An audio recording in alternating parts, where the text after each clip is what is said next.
J'ai compris il y a déjà fort longtemps que soutenir la parole d'un artiste, le geste artistique, on ne pouvait pas le faire si on ne soutenait pas les conditions de son autonomie et de sa pérennité. Et que les conditions de l'autonomie et de la pérennité d'une parole artistique, c'est quand même très très lié à son développement territorial. Donc moi, cette question de l'articulation artiste-territoire, c'est quelque chose que je vis tout le temps depuis plus de 30 ans.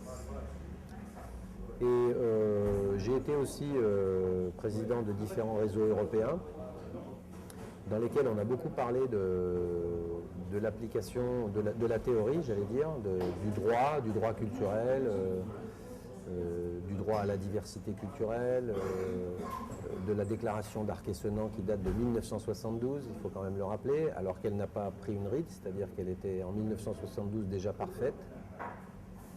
Forcé de constater 40 ans après qu'on ne l'a toujours pas appliquée.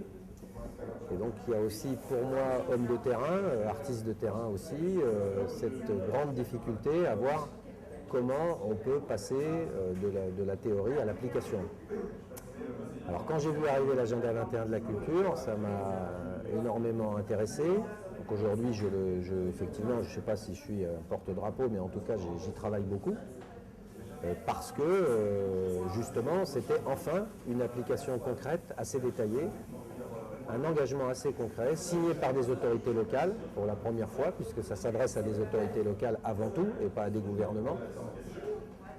Un engagement très concret sur une mise en œuvre politique très concrète, des outils et des éléments qui vont accompagner cette politique culturelle. Donc c'était pour moi le chaînon manquant justement entre l'artiste et son territoire.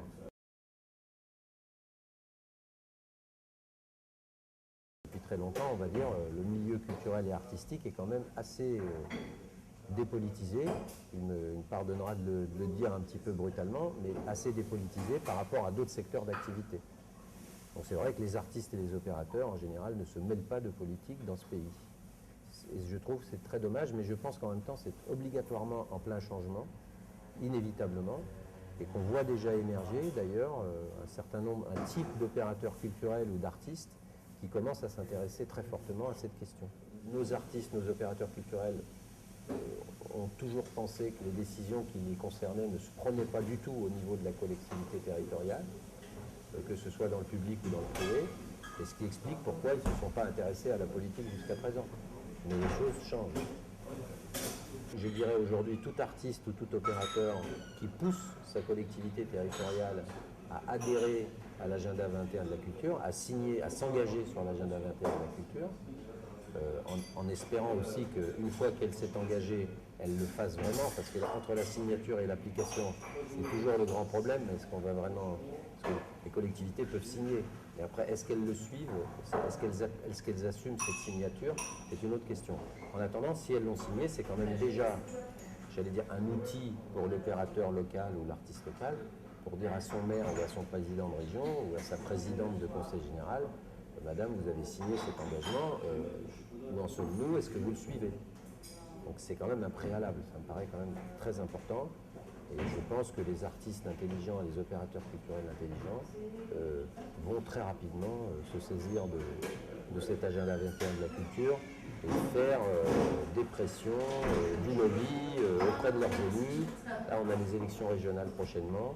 Je n'imagine pas qu'on laisse passer les nouveaux conseils régionaux qui seront élus au mois de mars sans leur demander de s'engager sur l'agenda 21 de la culture, comme ils le font pour d'autres agendas 21 d'ailleurs. Voilà, donc ce qu'on fait pour l'environnement, pour la diversité biologique, il faut le faire pour la diversité culturelle, de la même manière.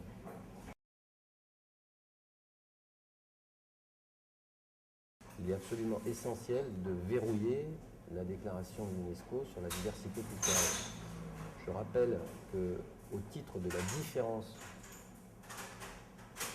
culturelle, il se sont passées des choses horribles récemment dans le monde. Je pense par exemple à l'ex-Yougoslavie, où l'épuration ethnique, avec toutes les conséquences qu'on connaît, s'est appuyée sur la notion de différence culturelle.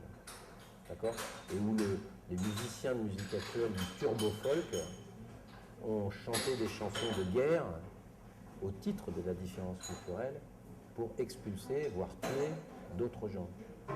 Donc ça, il faut faire super gaffe à cette question de diversité culturelle. Dans ma région, Le Pen et l'extrême droite s'emparent, au titre de la diversité culturelle, manipulent cette notion et peuvent s'en servir pour leur fin, j'allais dire, d'exclusion. Diversité, c'est pas différence, et diversité, c'est pas exclusion.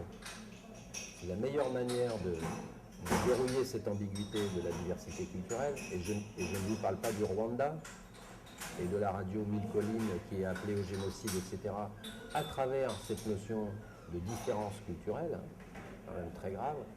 Donc la seule manière de verrouiller ça, parce que l'enjeu est dangereux, c'est effectivement le droit culturel tel qu'énoncé dans la déclaration de l'UNESCO. Parce que le droit culturel, dans la déclaration de Fribourg, excusez-moi, parce que le droit culturel, il est individuel et imprescriptible, c'est un droit de l'homme. Donc avant de connaître le droit des groupes ethniques, il y a d'abord le droit de l'individu, de la personne. La personne a le droit d'adhérer au groupement ethnique, religieux, esthétique, régional, géographique de son choix. Et c'est son droit imprescriptible. Et elle a le droit d'en sortir. C'est son droit imprescriptible. Personne ne peut obliger quelqu'un à être membre d'une ethnie s'il n'en exprime pas le désir. Ça, c'est quand même quelque chose de très fondamental. Et je pense que les collectivités territoriales, comme les individus, peuvent signer la déclaration de Fribourg. Donc moi, je recommande très fortement à nos futurs élus ou à nos artistes et nos opérateurs culturels de faire signer nos nouveaux élus, nos futurs élus, de les pousser à signer bien sûr l'agenda 21 de la culture, mais aussi la déclaration de Fribourg. Le verrou, c'est le droit culturel individuel, de la personne. Donc ça me paraît très important de le rappeler, pour pas qu'on assiste à des dérapages, à des manipulations diverses.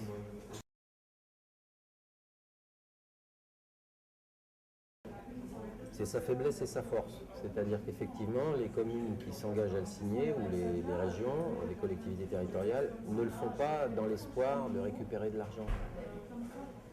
Alors pour l'instant, c'est comme ça. C'est-à-dire qu'effectivement, c'est un engagement de gouvernance, c'est pas un engagement financier. Ni dans un sens, ni dans l'autre. C'est pas financé. La ville qui va signer ça ne recevra pas d'argent. Et la ville qui va signer ça ne va pas forcément dépenser l'argent de manière différente. Enfin, si, elle pourrait, mais elle n'est pas contrainte de le faire.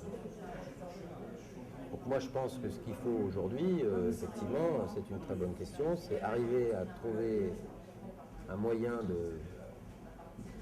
d'incitation, pour ne pas dire de contrainte, qui soit supra-territorial. Donc l'Europe, elle peut prendre des décisions lourdes et contraignantes dans ce sens-là. Donc on pourrait dire aussi, à ce moment-là, que l'Europe dise, bon, toutes les régions sont éligibles à tel programme, à condition qu'elles aient signé l'agenda 21 de la culture. Je pense que c'est l'étape suivante